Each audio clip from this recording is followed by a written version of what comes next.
Hey, everybody. Welcome back to the podcast. It's my pleasure. Okay. So you are in for such a treat today. McPhie Allebest is on our podcast today, and I got to interview her about how the patriarchy really impacts our sexuality. McPhie is a feminist historian. She's getting her PhD in feminism with a focus on really the societal structure of the patriarchy, how it operates in our society, how it impacts from leadership and the historical roots and the ongoing effects this has on women's agency, our pleasure, and our sexuality.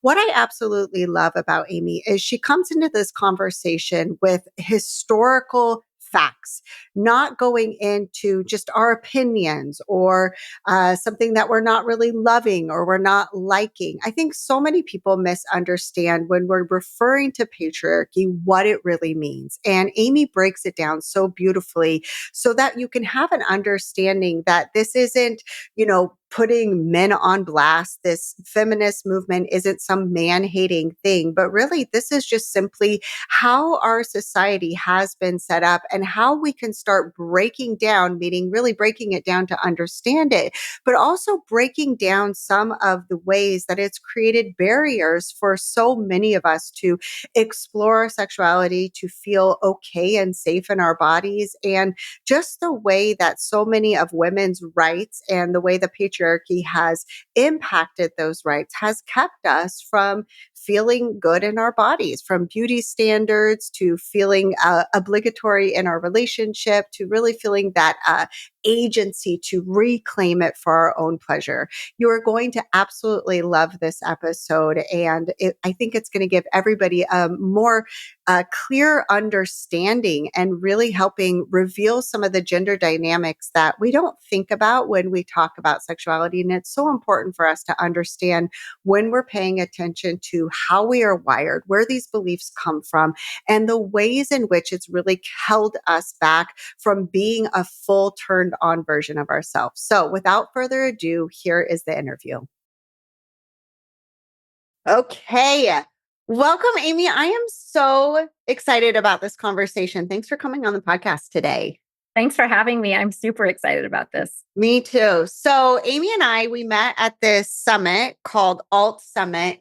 And we actually met because some of my housemates had gone to your talk. I hadn't gone to your talk and they were like, oh my God, McPhie is amazing. I've never heard the patriarchy described in so much detail. They were raving about you and they came back and they were like, you have to go meet her. You have to have her on her podcast. You guys are so aligned in so many ways. And I was like, yes. And so then I just went up to you and awkwardly introduced myself. And here we are.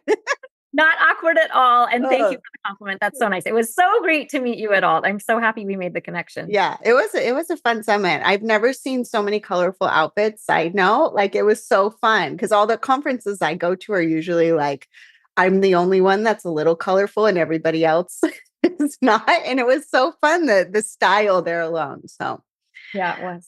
Okay, so let's go ahead and get into it. So how would you describe what you do? And then we'll go a little bit of background about how you got into this line of work. Sure. Yeah, I'm a feminist historian. That's the easiest way to describe it. And I'm currently a PhD student. I have a master's degree, but I'm working on a PhD right now.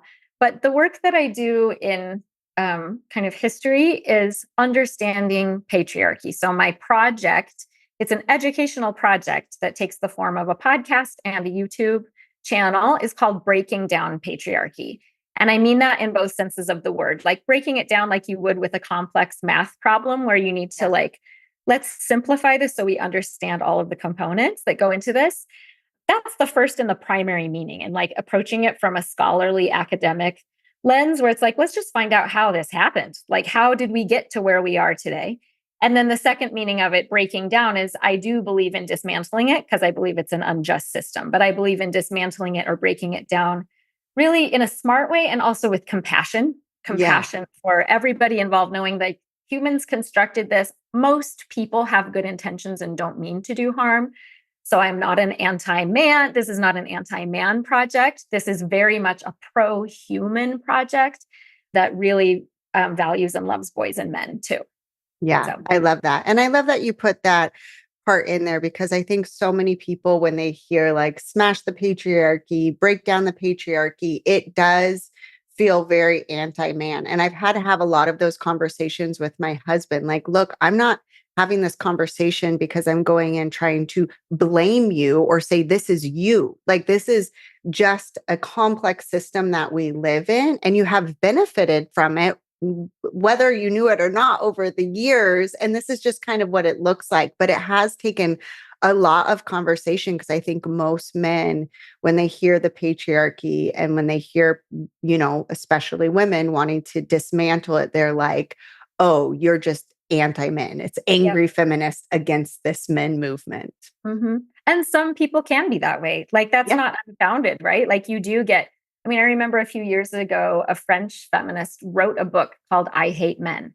Yeah. And when I saw that, my immediate response was I cried because it hurt me because I have a son. And so thinking of my little boy, seeing a book that says, I hate men, knowing he's like, well, I'm going to grow into that. What does that mean about me? I actually very much disagree with and disavow that type of feminism. I don't like it at all. Yeah. That makes sense. And, then on the flip side, you have somebody like Liz Plank, and her book is like For the Love of Men, so we do have this wide spectrum, and I just love all the conversations coming out of it. So tell us a little bit more about how did you get into this line of work or interest? Like, what is some of your just personal background that had you coming into breaking down the patriarchy? Yeah. So my personal background, I grew up in the Church of Jesus Christ of Latter-day Saints. Mm-hmm. People know it as the Mormon Church. Very, very devout member of the church. And I got a lot of good out of the church. There's a lot of good, so much love, strong families, good values. And so I don't want to discount that at all because now I'm going to talk about the negative aspects, but there is so much positive and so much good there too. But it's a very unapologetically patriarchal institution, right? That leadership is all by definition male. Any position in the church that a woman can have, she always has men overseeing her, and the converse isn't true. So, I mean, but I had no language to articulate any of the systems that I was perceiving. It was just feelings. It was just feeling like kind of this secondary status as I got older, and having that caused a lot of cognitive dissonance for me. And just hurt feelings, right? Of like, whoa, is this what God believes of women, that they're secondary and that they defer to their husbands always? So these pain points got increasingly difficult for me as I went through my adult life. And long story short, I was married and pregnant at my college graduation, like Mormons do. We have, lots of kids really young. And as, I had 4 kids, and this gradual feminist awakening happened where I'm like, I just don't think this is just me, but I felt very, very alone. I had never learned about women's history or feminism or anything. It just, all of these points in my church mostly just rubbed me wrong. So I started eventually, I went back to school. I was able to go get my master's degree, and I started it when my youngest was in 1st grade. I went to Stanford, which was life-changing for me. My husband had gone to Stanford, and I kind of figured that's what he would do. And then, so for me to be able to kind of like reclaim that academic part of myself was huge. But I still, after I finished my master's at Stanford, just still had so many questions about how patriarchy came to be. I wanted to do a PhD, but guess what? Stanford doesn't have a PhD in women's studies, if you can believe that. Berkeley doesn't have one. Isn't that crazy? Yeah. And so, but it's not really, when we get into talking about this, you're like, oh yeah, it's not. Yeah. Not that crazy, not surprising. Yeah. But it did surprise me because I thought, like, I'm at the most like progressive institution, and in Northern California. Anyway, I was kind of surprised. Anyway, what I realized was that for a few different reasons, I was going to have to do that self-education. And so I just started reading. I bought like 20 books at first. Just started reading all these books. Like, I must know everything about how this system developed. And then my friend said, listen, as long as you're doing all of this work, so many people would benefit from this. Just talk in a microphone and put it out there. So I did. So it started as just, okay, we're reading these books, just me and a friend. I would invite one friend at a time, read this book with me. And we would just talk about what we were learning on Breaking Down Patriarchy as the podcast. And that's what season 1 was like, basically, it's like a free master's degree in women's studies if you listen to season 1. Mm. And then now that it's more established, I invite people in, like I'll have the authors of the books on my podcast and thought leaders. Whereas at the beginning, I was just talking with my friends. So basically that's how it all evolved. Yeah. So where did you end up then? If Stanford, Berkeley, all these places didn't offer, where are you getting your PhD now then? So during the pandemic, this was when I was starting the podcast and meaning starting all of the research and reading the books, and things shifted in our family during the pandemic too. And we ended up moving to Utah. Okay. So I'm at the University of Utah. I finished my master's there. And then during the pandemic, we moved here. So I'm at the U.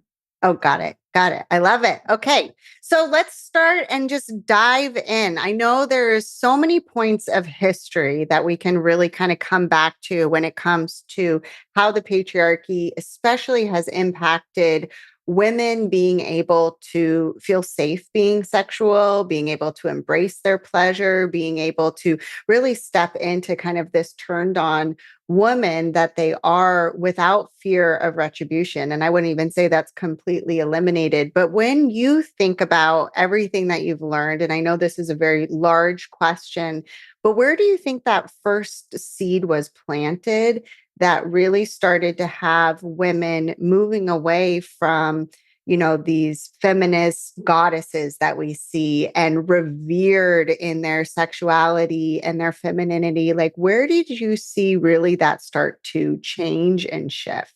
Okay. Yeah, that's such a great question. What you're referring to, I think, is like where we have like statues and images and paintings and stuff, all from prehistory, right? So we know from the evidence that at the very least our prehistoric ancestors, so before people were writing things, they were very matrifocal. So meaning like focused on the mother. There's a lot of, and it seems like they were venerated, though I'm always really cautious. You'll hear people say like, oh, early humans were matriarchal. You have to be, you didn't say this, but when I hear that, I'm like, ooh, just be careful, because we actually don't know. Because when there's not writing, we're not really sure. But we do know there's a lot of feminine representation in art. Once people start writing things down, so that's the first real evidence we have of like, here's how we're thinking about it. So if you think back to even high school history class, the Code of Hammurabi, that's one of the earliest written records we have. It's the earliest written law. The Code of Hammurabi and the Middle Assyrian laws, which is like thousands of years ago, years before the Common Era. By that time, women were already thought of as men's property, right? So they were thought of as basically like a way to breed, like to continue your male line. There are really interesting things in the Middle Assyrian law. I mean, interesting and horrifying things about different violent acts that were legal that a man could do to a woman. Like a husband can cut off this part of her face, but if she does this, then this has to be administered by a state person. One interesting example is if a woman, this is in the Middle Assyrian laws, which were, I think, about 1500 BCE in Assyria. So if she caused her own abortion, the punishment for that was impalement, and that they wouldn't bury her body. That was on the level of the highest crimes, with like treason against the king. And it was like a federal crime. Meanwhile, wait, hold on. Hold up. Yeah. This is just like blowing my mind, because I didn't even know that. Like, it is equivalent to treason against the king. Yep. Like a woman deciding she doesn't want a baby. Yep. And aborting that was against treason. Okay. Continue on. I just felt like that needed a pause, because I'm like, what? I know. That's how That I felt. is such a like extreme example, and definitely a real one. Yeah. Yeah. So yes, it was not only capital punishment, but it was like the most humiliating thing that you could do. Impalement, like that's extremely painful too. And then you can't bury her body, which is a sign of like she's utterly disgraced. Yeah. Meanwhile, her husband, like, so a father, if they had a child that he decided they didn't want, he could leave that baby out in the elements to die. So infanticide Once it was born, Yeah. the husband could commit infanticide, and that wasn't even illegal. So he could decide. The thing was, the woman causing the abortion was that woman was destroying Mm-hmm. the property that the man owned, and it was his right. Oh, For her to cause an abortion was like, that's not your body, and that's that baby, that potential yeah. baby is not yours either. So that you destroyed his property. So now you have to be punished by being Yeah. So it's not even about like how some people view it as like a murder of a yeah, child. Like that's not even the part that that's not even was the issue. the crime. It was because it is his property and you are destroying his property. That's what makes it a crime. Correct. It's not the sanctity of life. Mm-mm. Yeah. Yeah. No, it was explicitly about gender and the gender dynamics between Yeah. those two. Yeah. So that's one that you just like zoom and you're like, well, wow. I mean, Wow. that's in one of humans' earliest written laws. And so, I mean, no matter how a person happens to feel about abortion, that just reflects their mentality Hmm. of women's status and men's status, right? And that women's bodies, and this is why, it has to do with sexuality too, that a woman's body really was owned by Right. her husband. And then we see that reflected as we go like a little bit further in history, where like you see in the Hebrew Bible. And again, because I grew up so religious and I'm still a very spiritual person, I do tread very carefully and with a lot of tenderness when I talk about religion, because that's very, very personal for people. And so whenever I talk about this, I'm not making any judgments about like the spiritual value of the text or anything. But if you look at the historical norms that are reflected in the text and how that created like a foundation stone that society built on afterwards, Right. it's just really important to look at, like, even as you look at like the Adam and Eve story, which is the most foundational story I think that we have in the Western world because of the Yeah. way the Bible was spread all over the earth later. But the fact that our creation story, our origin story, is that kind of a male God created a male human being first. He created Adam and then was like, oh, this guy's alone. Shoot, let's make a helper for him. Then Mm. takes a part of that guy. And literally, it's like you're literally creating a sidekick. You know what I mean? Like, Yeah. let's Yeah. make a helper who's secondary to him and is there to help. And then, like, on top of that, so you've already created primary and secondary status, right? Right. Even with Right. that story. And then on top of that, as we all know, like whether you believe the story or not, it's part of our culture that, Eve was the one who took the fruit of the forbidden fruit and then tempted Adam and he took it too. And that's like a foundation of a lot of the tropes that we still see of women being untrustworthy. They're the ones that'll ruin things for you. And they're literally in the Bible, the language is when God comes to the Garden of Eden and he's like, oh no, what happened? And Adam said, oh, the woman you gave me, she tempted me. Mm. God says, because you listened to your wife, because you listened to your wife, now you will rule over her. And Eve, your desire will be to your husband, and he will rule over you. And from there, I mean, we have that with the Hebrews, we have the Greeks who believed that women were like not formed properly in the uterus. And so they didn't turn into a man like they were supposed to. Mm. So they were like just secondary in the Hebrew Bible with the Greeks. And then the Romans came after the Greeks and inherited that too. So we just got a lot of foundation stones for our culture from those very, very ancient texts that we've just built more laws on top of that have Yeah. reflected on. Yeah. Well, I mean, I'm loving it. I'm like, don't stop talking. Like, tell me all. I mean, I know there's so much to say. I know that we're using words like ancient text, but then saying like it's built the foundation. And I think that's such the biggest takeaway of all of this is yes, it's so ancient and we can see it truly infiltrated in the way that we speak now, in the way that we talk now, in the way that even marriages and partnerships are set up now. And, from my experience and working with a lot of women from religious backgrounds, still in, their chosen faith, LDS women, this is one of the main things that they come to me with because of this dynamic that you're talking about. So even though we're like going thousands of years back in history into these ancient texts, the repercussions of how this continued on is still so prevalent in relationships that are happening right now, in modern day relationships. So I would love to hear more about just how you have seen these, like these have been built in this foundation, but has there been any changes, especially in these communities and in these like religious places where it's like, yes, that this is the text, but is there any kind of communication around this, or is it kind of taking this text and using that as law to continue to perpetuate women as secondary?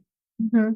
There's everything. Everything you just described exists, right? There's like a whole, you could zoom in on any religion, and Mhm. we can take mine as an example because that's what I'm most familiar with, but this exists everywhere. That there's a whole spectrum, right?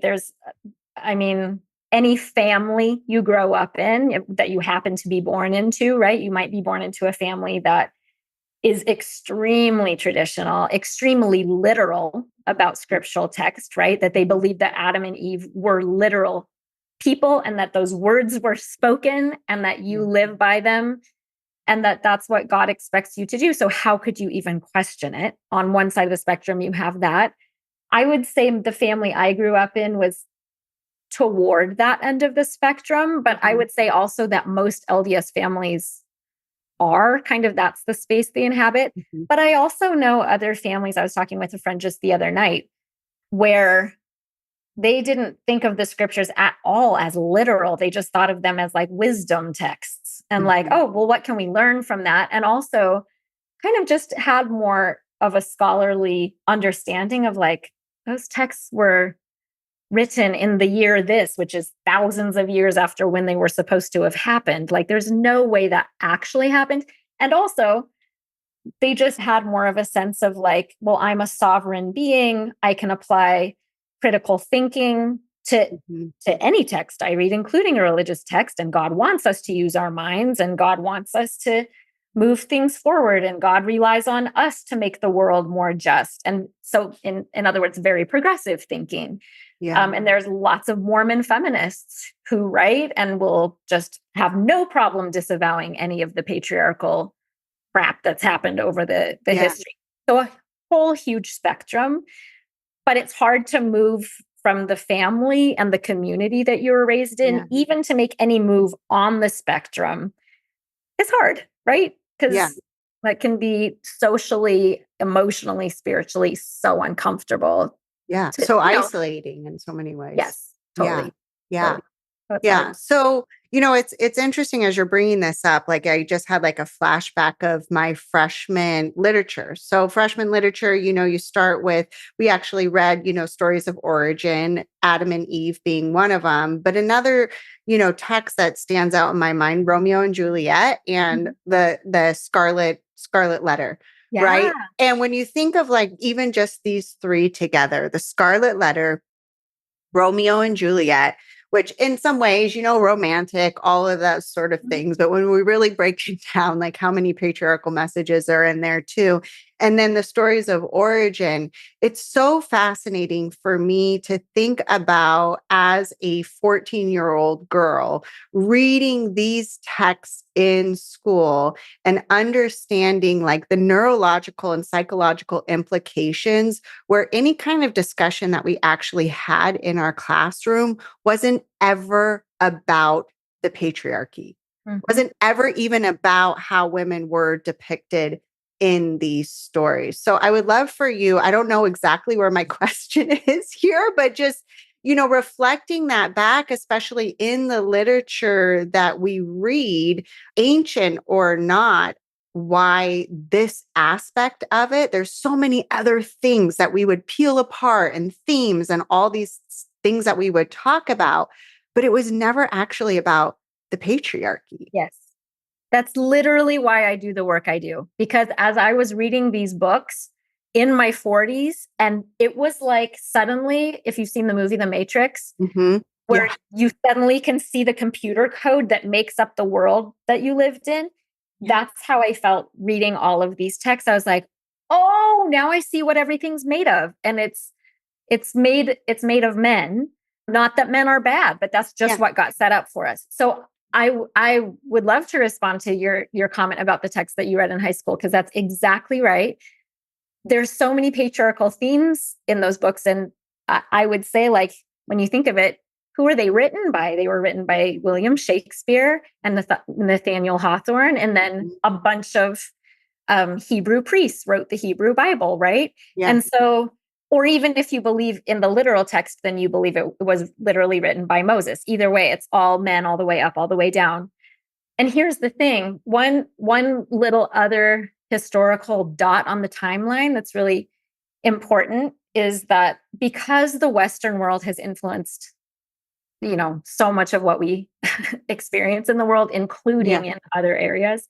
But what we inherited was this world where we got what we got from the Bible. And like I said, from the Greeks and Romans, there were laws established in Europe in the Middle Ages called the laws of coverture, Mm-hmm.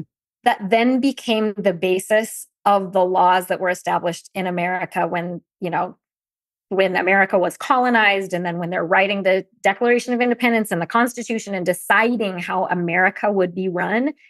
It was built on the foundations of all the texts that we just talked about, and then including the laws of coverture, which meant that when a woman got married to a man, because it was always assumed a heterosexual marriage, of course, but when a woman got married to a man, the actual law said that they were one, and Mm-hmm. that one was the man. Mm-hmm. So all of her money that she had, any property she had, went to her husband. And then women were not able to inherit. They weren't able to ask for divorce. They weren't able to serve on juries. They weren't able to. There were so many laws that men were making for women that kept women in the private sphere, in the home, which meant that women weren't participating, which meant that it wasn't like Winnie Shakespeare writing the play. It wasn't women producing the literature. It wasn't women working in medicine or any of the sciences.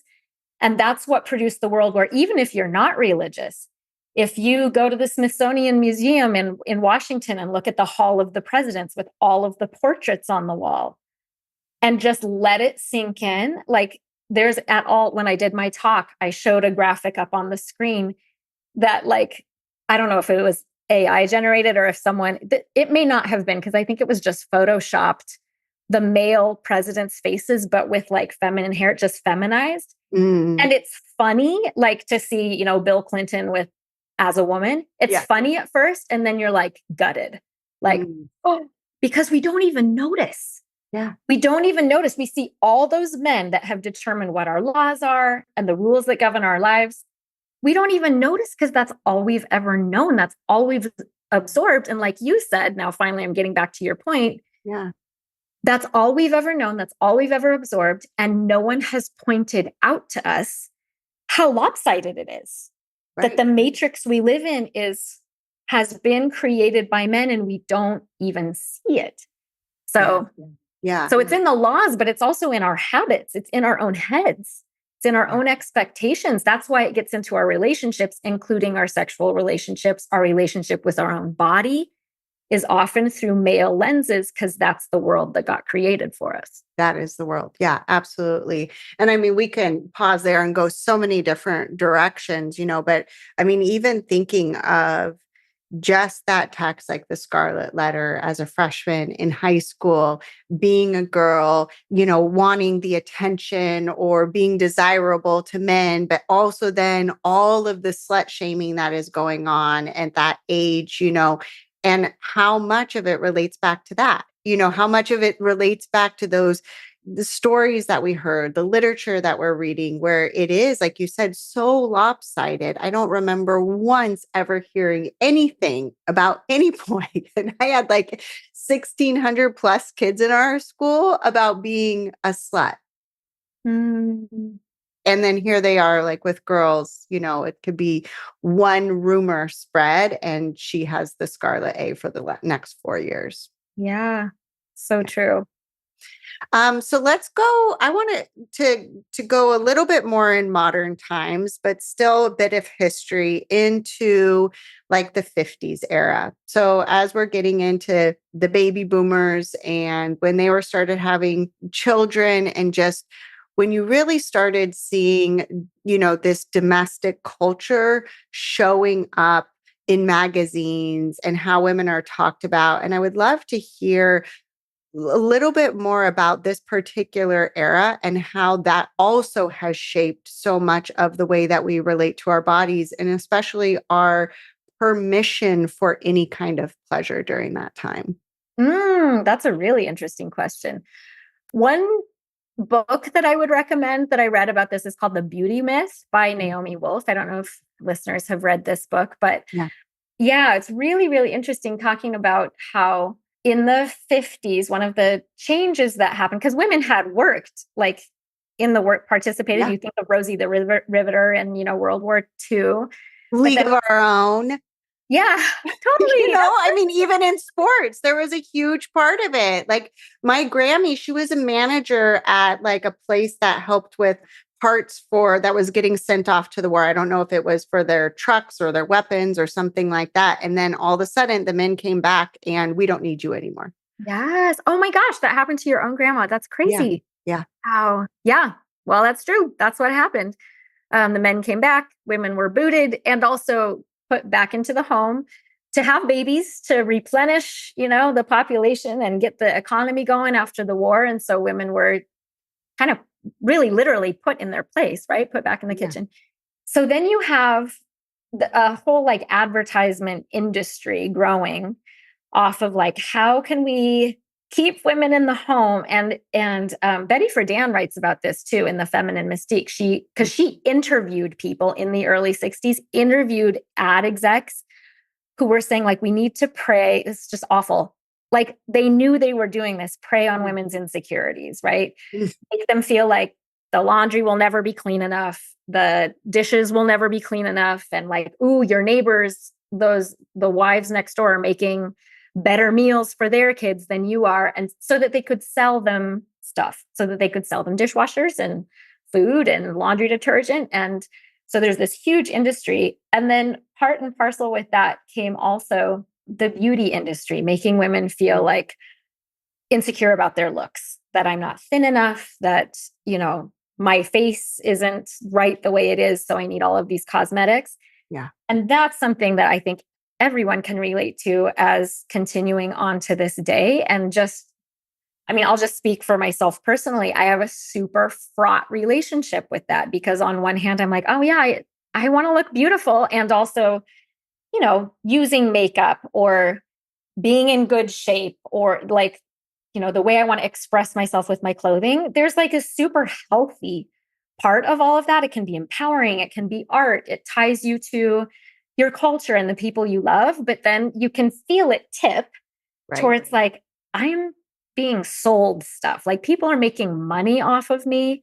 Yeah. And it's just difficult to tease it apart, don't you think? At least it Yeah. is. It is for Oh, me. it absolutely is. I mean, we talk about this a lot in my coaching programs because there's that one piece where for as long as humans have been around, there's the adornment. There's been different ways that all humans have adorned themselves and use this as a form of self-expression. And then, like you said, going into this place where you're being sold to as not being good enough and having to pick and prod and tease and do all these different things to fit into this mold. And it's like, where are we in this place of like having it be this beautiful relationship of adornment and self-expression and empowerment versus being this thing that ends up being oppressive and making you feel like you're never going to quite reach the state that society says is beautiful. Totally. And it's a losing battle because we age, right? I mean, Yeah. and the anti-aging industry right now is driving me nuts because men, as we know, we perceive them still as not having lost their physical attractiveness Yeah. as they age, and we cannot handle a wrinkle on a woman. And it's just not right. Like it's not healthy, Yeah. but figuring out that balance. Yeah, But I was just having this conversation the other day where I forget who I was talking to, but she was like, yeah, but men just like age so well and they just become more attractive and more handsome. And I was like, is that true though? Or is it just that we don't think because we've never had representation of an aging woman and allowed ourselves to actually say, she's beautiful. Look how gorgeous she is. Look how amazing she is, where we've done that with like silver foxes forever. totally, totally. And I think it does speak to exactly, I agree with you, like what we value in the genders, right? Because a man, we perceive them as more attractive because they can gain power, because their contribution we've always perceived as like financial or wisdom, or like that's the attractive thing. So as they age, we're like, ooh, I wonder if he has more money. I wonder if he has more status in the community. And if all we value women for is their beauty, that just goes downhill. In that model, men's value increases as they age and women's value decreases as they age. And we've got to just do our best to keep fighting against that, I think. Right. Absolutely. Yeah. So then going back to this, let's keep women, quote unquote, in their place in the Yeah. Yeah. home. We're going to sell them products. We're going to keep them there. We're not going to give them opportunities really outside.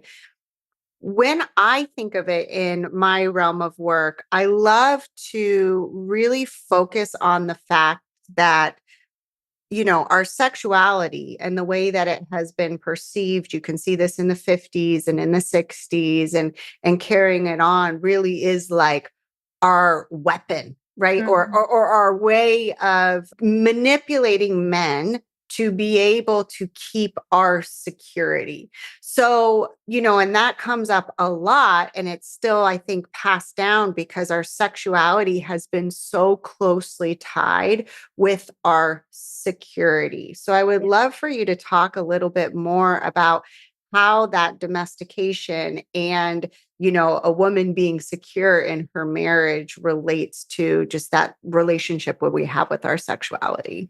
Yeah, that's a tricky one too, right? I mean, it's just so it's personal to each couple and it's fraught. But some of the things that come to my mind when I think about this are that notion. And again, sorry, forgive me, because of my historical training, I'm always like, oh, but where are the roots? For me, one of the roots, and this was pointed out in a book called The Second Sex by Simone de Beauvoir, which is like one of the books that launched the second wave of feminism, but it was written in the late 40s, early 50s in Mhm. France.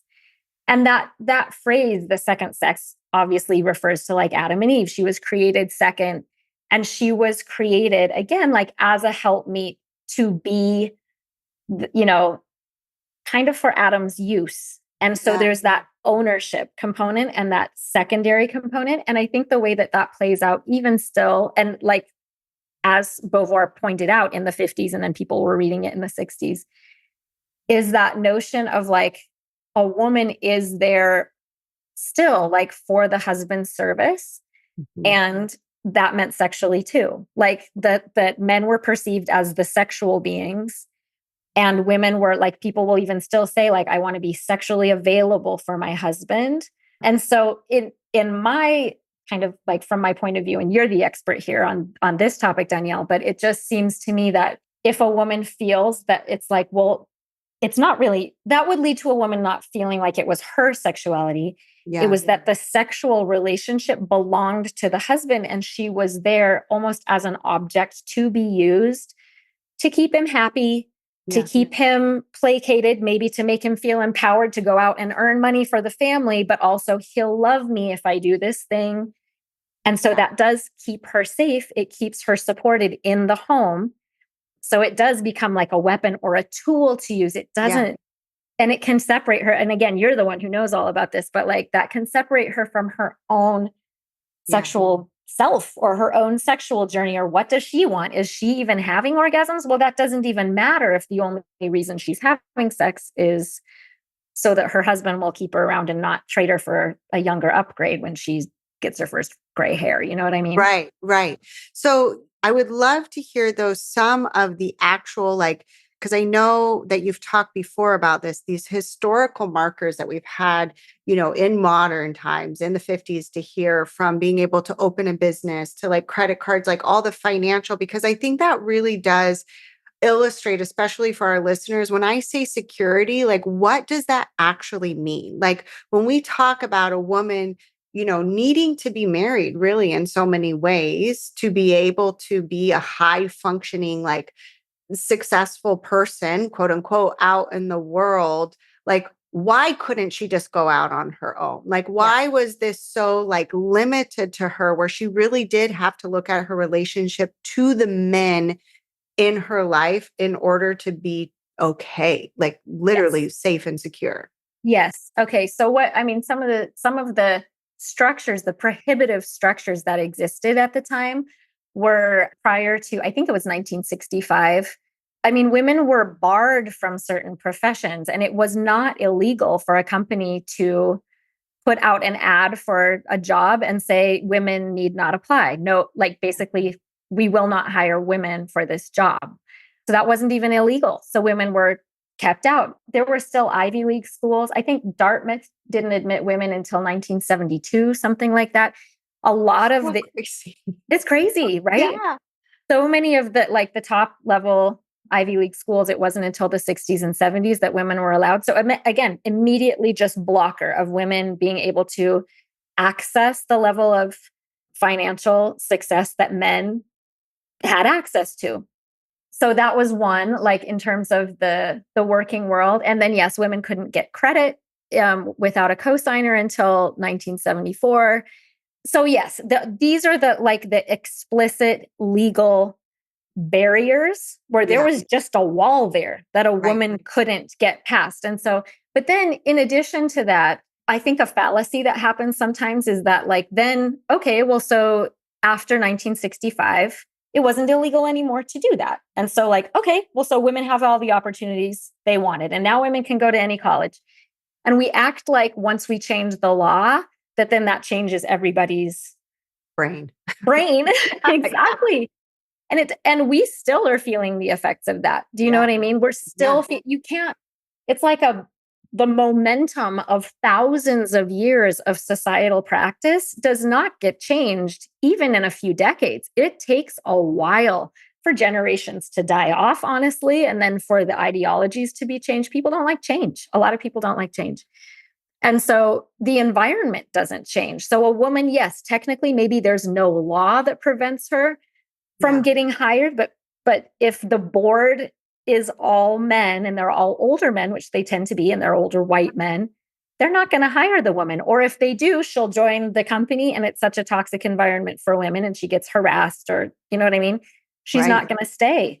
So there's all of these things that linger, these patriarchal effects that linger. And then it gives men and women too, it gives people the ability to be like, what? The playing field is totally level now. There's no law prohibiting women from doing this.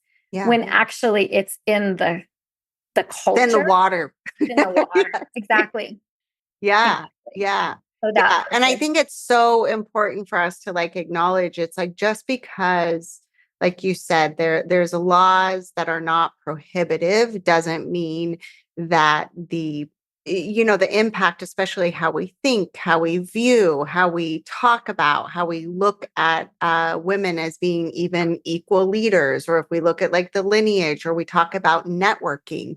I love that you brought up like, oh, well, we see all these like men in these positions, and so much of what we know of people being able to get jobs isn't based on their actual qualifications. It's based on who you know. It's based Yes. on that networking and how men and women, even if they're networking, they're not really seeing the women as an equal person when it comes to their abilities, their education, and everything else.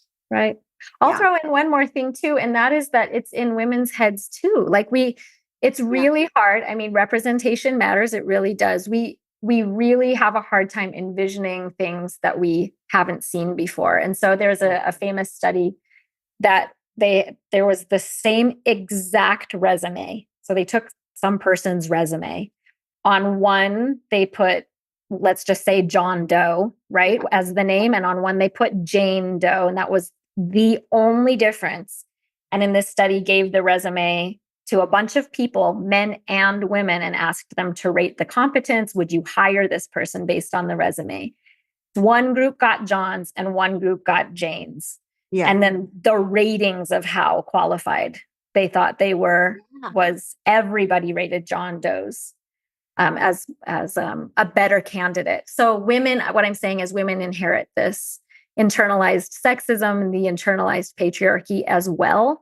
Yeah. And it affects our confidence too. If we're going into, for example, my husband is in the world of chess, and that is a super male dominated space. Yeah. And so even when will it shift to have some of the best chess players in the world be women? It's going to take generations because there's no representation at the top levels. So any little girl coming into, and then young woman into a male dominated space is going